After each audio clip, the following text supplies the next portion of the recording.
Hi friends, welcome back to Eva's vlogs. ഇന്നത്തെ നമ്മുടെ video എന്ന് പറയുന്നത് അയർലൻഡിൽ എങ്ങനെ ഒരു കാർ എടുക്കാം എന്നതിനെക്കുറിച്ചാണ്.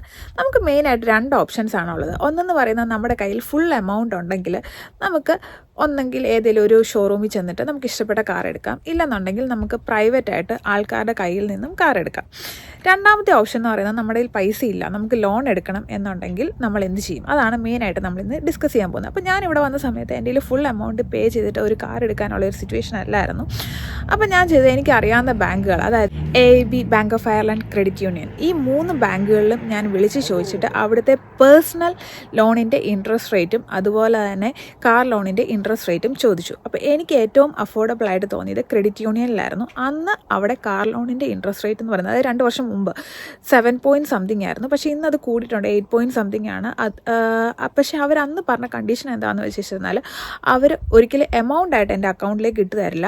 ചെക്കായിട്ട് ഏത് ഡീലറിൻ്റെ കയ്യിൽ നിന്നാണോ ഞാൻ കാർ എടുക്കുന്നത് അവരുടെ പേരിൽ അവരൊരു ചെക്ക് തരത്തേ ഉള്ളൂ. അതായത് എനിക്ക് പ്രൈവറ്റ് യൂസറിൻ്റെ കയ്യിൽ നിന്നും കാർ എടുക്കാനുള്ള ഒരു ഓപ്ഷൻ അവിടെ നഷ്ടപ്പെടുകയാണ് ചെയ്തത്. ഒരു പ്രൈവറ്റ് യൂസറുടെ നിന്ന് നമ്മൾ കാർ എടുക്കുകയാണെന്നുണ്ടെങ്കിൽ കമ്പാരിറ്റീവ്ലി, അതായത് ഷോറൂമിൽ നിന്ന് എടുക്കുന്നതിനേക്കാൾ ഒരുപാട് റേറ്റ് കുറഞ്ഞായിരിക്കും നമുക്ക് കിട്ടുന്നത്. പക്ഷേ അതിനുള്ള സമയവും സാഹചര്യവും ഇല്ലാത്തതുകൊണ്ട് തന്നെ ഞാൻ ഷോറൂമിൽ നിന്ന് എടുക്കാൻ തീരുമാനിച്ചു. അപ്പോൾ ഞാൻ അത്യാവശ്യം എല്ലാ ഷോറൂമുകളും അയർലൻഡിലെ ഷോറൂമുകളിലെല്ലാം വിളിച്ച് റേറ്റും കാര്യങ്ങളൊക്കെ അന്വേഷിച്ചു. എനിക്ക് അഫോർഡബിളായിട്ട് തോന്നിയത്, ബാക്കിയുള്ള കൗണ്ടികൾ വെച്ച് നോക്കുമ്പോൾ ഡബ്ലിങ്ങിൽ ചെന്ന് വണ്ടി എടുക്കുകയാണെങ്കിൽ കുറച്ചുകൂടെ റേറ്റ് കുറഞ്ഞ് കിട്ടുമെന്ന് തോന്നി. അങ്ങനെ ഞങ്ങൾ അത്യാവശ്യം എല്ലാ ഷോറൂമുകളും കയറി വണ്ടികൾ കണ്ടു, വണ്ടികളുടെ റേറ്റും കാര്യങ്ങളൊക്കെ ചോദിച്ചു. അപ്പോൾ അത്യാവശ്യം ഷോറൂമുകളിലൊക്കെ കയറി ഇറങ്ങിയപ്പോഴേ ഞങ്ങൾക്ക് മനസ്സിലായ കാര്യം എന്താണെന്ന് വെച്ചാൽ, ഓരോ ഷോറൂമിൻ്റെയും പോളിസി എന്ന് പറയുന്നത് ഡിഫറെൻ്റ് ആണ്. ചിലർ നമുക്ക് 1 ഇയർ വാറണ്ടി ഫ്രീ ആയിട്ട് തരും, പക്ഷേ ചിലർക്ക് നമ്മൾ പൈസ അടയ്ക്കേണ്ടി വരും. അതുപോലെ തന്നെ ചിലർ 3 ഇയർ വാറണ്ടി തരും. അങ്ങനെ ഓരോരുത്തരുടെയും ഓരോ രീതിയിലുള്ള കാര്യങ്ങളായിരുന്നു. അപ്പോൾ നമുക്ക് സ്യൂട്ടബിൾ ആയിട്ടുള്ള ഒരു ഷോറൂമിൽ നിന്ന് നമ്മളൊരു വണ്ടി എടുത്തു. നെക്സ്റ്റ് ആയിട്ട് നമ്മൾ ശ്രദ്ധിക്കേണ്ട കാര്യം എന്താണെന്ന് വെച്ച് കഴിഞ്ഞാൽ, ചില ഷോറൂമുകാർ നമുക്ക് ഹോം ഡെലിവറി തരും, പക്ഷേ ചില ഷോറൂമുകാർ ഹോം ഡെലിവറി തരില്ല.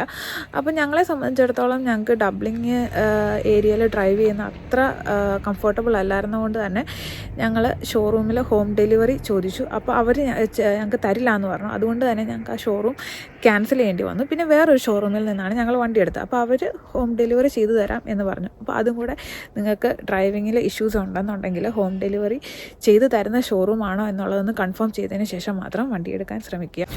ഡണ്ടീൽ എന്ന സൈറ്റിൽ കയറി കഴിഞ്ഞ് വെച്ചിരുന്നാൽ, നമ്മൾ അവിടെ ഒന്ന് സെർച്ച് ചെയ്യുകയാണെന്നുണ്ടെങ്കിൽ യൂസ്ഡ് കാർ എന്ന് അടിച്ചു കൊടുത്ത് കഴിഞ്ഞ് വെച്ചിരുന്നാൽ നമുക്ക് വണ്ടികളുടെ മോഡലും ഓരോ ഷോറൂമിലുള്ള വണ്ടികളുടെ റേറ്റും കാര്യങ്ങളൊക്കെ ഒരു ഓവറോൾ ഒരു ഐഡിയ കിട്ടാനായിട്ട് സഹായിക്കും. പിന്നെ വണ്ടി എടുത്തതിന് ശേഷം നമ്മൾ എന്തൊക്കെ ചെയ്യണം? അതിൻ്റെ ടാക്സ് പേ ചെയ്യണം, ഇൻഷുറൻസ് പേ ചെയ്യണം, അതുപോലെ തന്നെ NCT ക്ലിയർ ചെയ്യുകയും വേണം.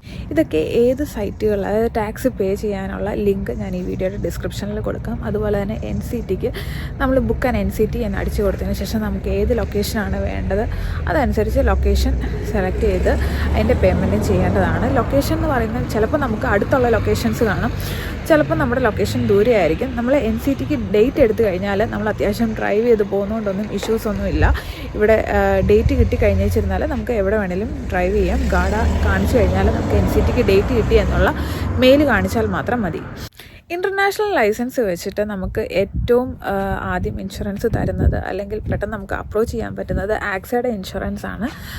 ഞങ്ങളെടുത്തതും ആക്സയുടെ ഇൻഷുറൻസ് ആയിരുന്നു. അതുപോലെ തന്നെ നിങ്ങൾക്ക് ലേണേഴ്സ് പെർമിറ്റ് കിട്ടിയതിന് ശേഷം അത് ഇൻഫോം ചെയ്ത് കഴിഞ്ഞാൽ ഇൻഷുറൻസിൻ്റെ എമൗണ്ട് കൂടും. ഫുൾ ലൈസൻസ് കിട്ടിയതിന് ശേഷം നമ്മൾ ആക്സയിൽ ഇൻഫോം ചെയ്ത് കഴിഞ്ഞാൽ ഇൻഷുറൻസിൻ്റെ എമൗണ്ട്, 2 പേർക്ക് ഫുൾ ലൈസൻസ് ആയെങ്കിൽ ഇൻഷുറൻസിൻ്റെ എമൗണ്ട് നല്ലപോലെ കുറയുന്നതാണ്.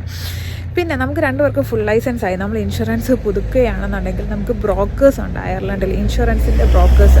അവർ വഴി നമ്മൾ ഇൻഷുറൻസിന് അപ്രോച്ച് ചെയ്യുകയാണെങ്കിൽ നമുക്ക് അത്യാവശ്യം നല്ലൊരു എമൗണ്ട് ഇൻഷുറൻസിൽ കുറഞ്ഞു കിട്ടും. അങ്ങനെയുള്ള ബ്രോക്കേഴ്സാണ് പോസ്റ്റ് ഓഫീസ് എല്ലാവരുടെ അടുത്ത് കാണും. അവിടെ ചെന്ന് ജസ്റ്റ് ഒരു ചോദിച്ചാൽ മതി, അവരൊരു നമ്പർ തരും. ആ നമ്പറിലേക്ക് വിളിച്ച് നിങ്ങളുടെ വണ്ടിയുടെ ഡീറ്റെയിൽസും കാര്യങ്ങളും എല്ലാം പറഞ്ഞാൽ അവരൊരു ഇൻഷുറൻസ് എമൗണ്ട് പറയും. അതുപോലെ തന്നെ സൂപ്പർ വാല്യൂ ഒരു ബ്രോക്കറാണ് ഇൻഷുറൻസിൻ്റെ. ഞങ്ങൾക്ക് ഏറ്റവും അഫോർഡബിൾ ആയിട്ട് തോന്നിയത് പോസ്റ്റിൻ്റെയാണ്. പക്ഷേ 2 പേർക്കും ഫുൾ ലൈസൻസ്, അതായത് വണ്ടി ആരൊക്കെ ഓടിക്കുന്നോ അവർക്കെല്ലാം ഫുൾ ലൈസൻസ് ഉണ്ടെങ്കിൽ മാത്രമേ ഇൻഷുറൻസിനകത്ത് പോസ്റ്റുകാർ അക്സെപ്റ്റ് ചെയ്യത്തുള്ളൂ. അതുപോലെ തന്നെ നിങ്ങൾ ആക്സയുടെ ഇൻഷുറൻസ് ആണ് എടുക്കുന്നതെങ്കിൽ നിങ്ങൾ ക്രെഡിറ്റ് യൂണിയനിൽ ഒരു അക്കൗണ്ട് തുടങ്ങുകയാണെന്നുണ്ടെങ്കിൽ നിങ്ങൾക്ക് 100 യൂറോയോളം നിങ്ങളുടെ ഇൻഷുറൻസിൽ ഒരു ഡിഡക്ഷൻ ഉണ്ടാകാനായിട്ട് സാധ്യതയുണ്ട്. നിങ്ങൾ ക്രെഡിറ്റ് യൂണിയനിൽ അക്കൗണ്ട് ഉണ്ട് എന്നുള്ള കാര്യം ആക്സയിൽ വിളിക്കുമ്പോൾ പറയണം. ക്രെഡിറ്റ് യൂണിയനിൽ അക്കൗണ്ട് എടുക്കാൻ വേണ്ടി വെറും €20 മാത്രം നിങ്ങൾ പേ ചെയ്താൽ മതി. പക്ഷേങ്കിൽ പല കാര്യങ്ങൾക്കും ക്രെഡിറ്റ് യൂണിയനിലുള്ള ഒരു അക്കൗണ്ട് ഉണ്ടെങ്കിൽ അത് നിങ്ങളെ ഹെൽപ്പ് ചെയ്യും.